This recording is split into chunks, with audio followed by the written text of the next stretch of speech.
Hi guys, so in today's video we're going to be making a Korean ramyeon the Korean way. First up, we're going to be needing a 550 ml of hot water and wait until it boils.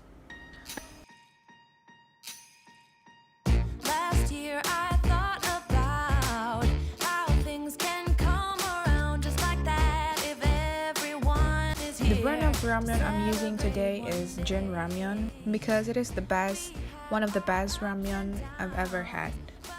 Once the water boils, we're gonna be adding the powdered mix sauce and the vegetable inside and wait for a bit.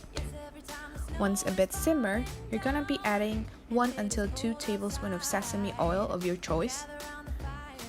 What I like about sesame oil is that sesame oil gives much more flavorful to the ramyeon, and it triggers the ramyeon to produce itself a new flavor.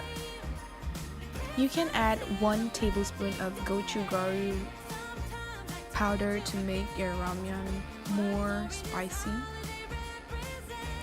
I've prepared white button mushroom before, so I'm gonna throw it all to the ramen.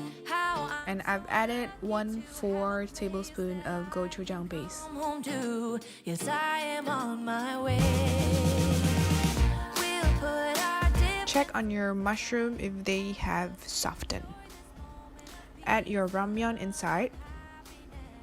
I mean the noodles.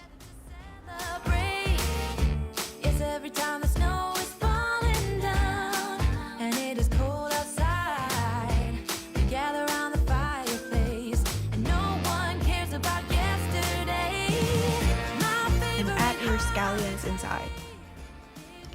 And wait until about 30 seconds on the high heat. And you can turn off the heat and add your egg inside. I've added a small amount of cheese and you can put the lid on. By this way, you cook your egg by putting the lid on and let the remaining heat cook your egg. Lastly, you can add your preference of seaweed, or if you don't like it, just leave it out.